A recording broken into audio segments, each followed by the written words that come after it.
ब्रह्मांड नायक राजाधिराज योगीराज परब्रह्म सद्गुरु श्री स्वामी समर्थ महाराज यांच्या कृपेने आज जी स्वामी समर्थ महाराजांची कथा आहे, जय स्वामी समर्थ महाराज माझ्याकडून वधळून घेतील ते मी तुमच्याकडून थोडक्यात सांगण्याचा प्रयत्न करतो। सद्गुरु श्री स्वामी समर्थ महाराज की जय। अनंत कोटी ब्रह्मांड नायक राजाधिराज योगीराज परब्रह्म सद्गुरु श्री स्वामी समर्थ महाराज स्वामींच्या ठिकाणी अनंत आहे। ब्रह्मांड नायक हा प्रत्येकाच्या पाठीशी उभा आहे। स्वामी महाराज प्रत्येक भक्ताची काळजी करत असतात।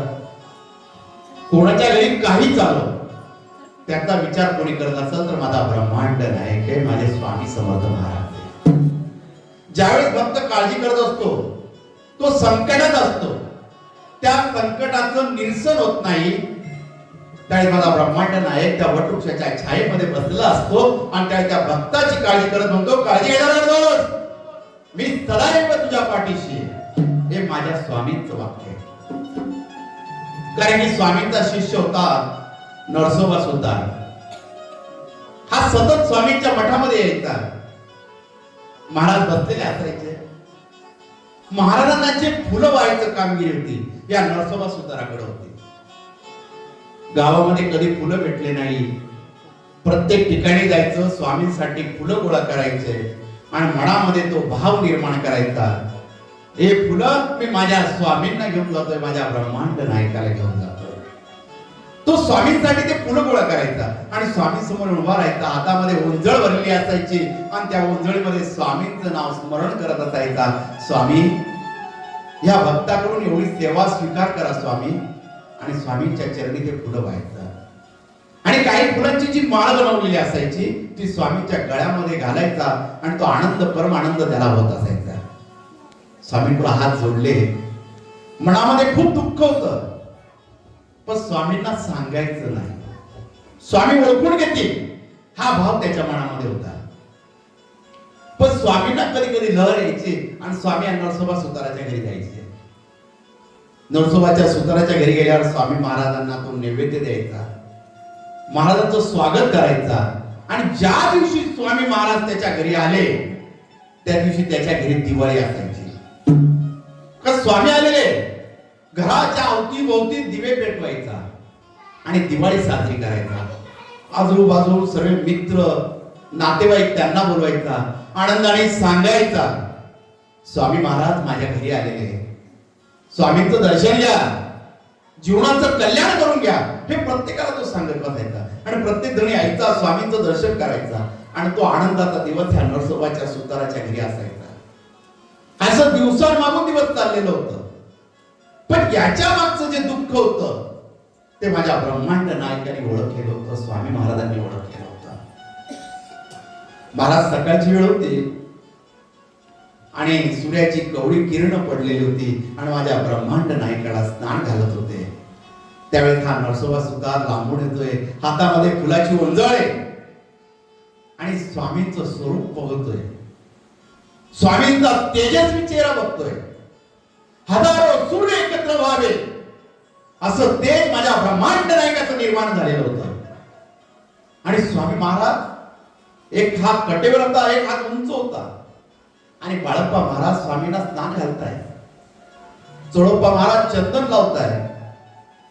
सुंदर असं दृश्य हा नरसोबा सुतार बघतोय आणि स्वामींना हात जोडतोय, डोळ्यातले अश्रू वाहू राहिले। महाराजांचं स्नान झालं, स्वामींनी पितांबर ओढला आणि महाराज वटवृक्षाच्या छायेमध्ये बसले। हा नरसोबा सुतार समोर आला आणि स्वामींच्या चरणांशी ते फुलं पाहू लागला। स्वामी बोलू लागले, नरजा आलास, आज येणार तुमच्याकडे, जा तयारी करा आमची, आज तुझ्या या मी थांबणार। नरसोबा सुताराला आनंद झाला, आज स्वामी सांगताय माझ्या घरी येत आहे। आणि महाराजांचे हात जोडले, महाराजांकडे हात जोडले आणि आनंदाने घराकडे आला। पत्नीला सांगितलं स्वामी महाराज येणार आहे, आपल्या घरी मुक्कामाला थांबणार आहे, आज ब्रह्मांड नाही का आपल्या घरी मुक्कामाला थांबणार आहे, आपलं भाग्य उजळालं, आता सर्व संकट दूर होणार। आणि सर्व तयारी करू लागला. महाराजची मुक्कामाची व्यवस्था करू लागला. आणि सायंकाळच्या वेळेस ब्रह्मांड नायकाची स्वारी या नरसोबा सुताराच्या घराकडे निघाली. नरसोबा सुताराच्या घराजवळ जेव्हा स्वारी आली, नरसोबा सुतार स्वामींचं स्वागत करू लागला आणि स्वामींना घरामध्ये बोलवलं. महाराजांचं स्वागत झाल्यानंतर त्यांचं चरण पाद्य पूजन केलं आणि स्वामींना बसायला आसन दिलं. आणि सायंकाळची वेळ असल्यामुळे त्यावेळेस लाईट काही नसल्यामुळे दिवे सरळ पेटलेले होते. एक दिवाळी त्याच्या घरी होती आणि त्याच्या घरामध्ये त्याच्या गोठ्यामध्ये एक म्हैस बांधलेली होती. ही म्हैस दरवेळेस एका रेडकाला जन्म द्यायची आणि त्या रेडकाने जर जन्म घेतला तो काही सेकंदात ती लगेच मरण पावायचा. त्यामुळे ती म्हैस काही दूध देत नव्हती. दरवेळेस हे चाललेलं होतं आणि ते दुःख त्याच्या मनामध्ये होतं. आणि म्हैस गाभण असल्यामुळे रेडकाला जन्म देण्याची वेळ झालेली होती आणि मला ब्रह्मांड नायक तिथं समोर बसलेला होता.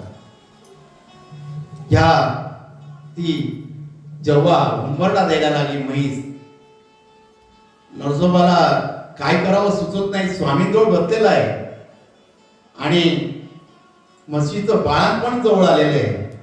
ते आता रेडकाला जन्म देणार आहे. काय करावं सुचत नाही. स्वामींच्या चरणांजवळ हात जोडून बसलेला आहे. स्वामी महाराज बोलले, आमच्यावर काय होतं, जा त्या म्हशीची सेवा कर, त्या म्हशीजवळ जा. त्याला मनामध्ये विचार येऊ लागला, स्वामींनी माझ्या मनातलं कसं ओळखलं. आणि नरशा उठला आणि त्या म्हशीजवळ गेला, पाठीवरून हात फिरू लागला आणि काही वेळामध्ये त्या रेडकाचा जन्म झाला. आणि त्या रेडकाची नजर स्वामींच्या चरणांशी पडली आणि त्याचे डोळे पांढर शुभ्र झाले आणि जो रेडू जे रेडक होतं ते तिथंच मरण पावलं. म्हशीने दिलेल्या रेडकाला जन्म स्वामी असताना मरण पावलं हे त्याच्या मनामध्ये खंत लागली. आज स्वामी घरी आले आणि स्वामी घरी आले असताना म्हशीने जन्म दिला आणि त्यावेळी त्याचा मृत्यू झाला. हे कसं शक्य आहे.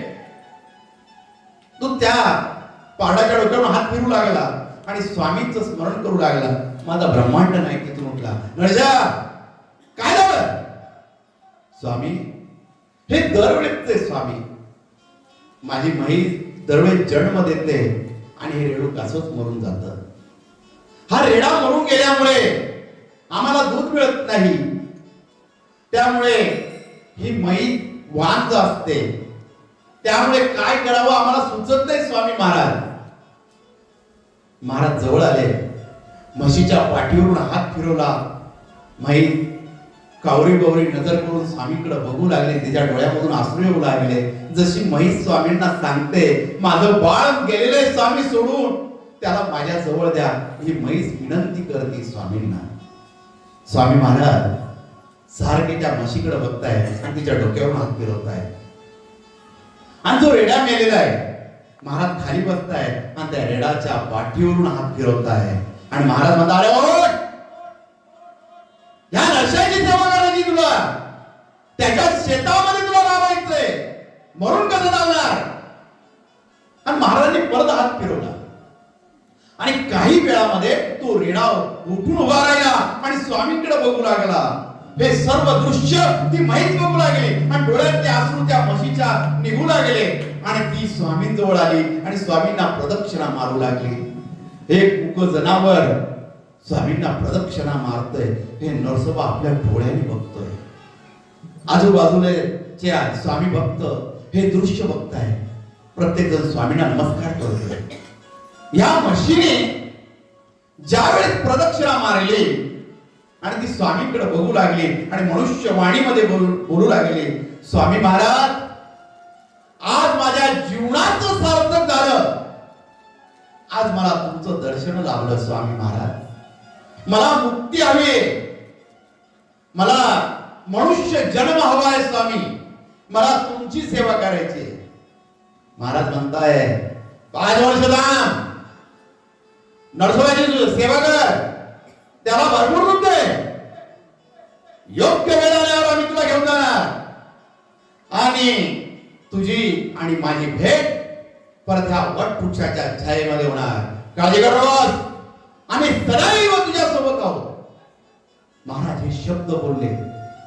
म्हशीचे आसूड थांबत नव्हते आणि महाराजांनी तिच्या परत पाठीवरून हात फिरवला.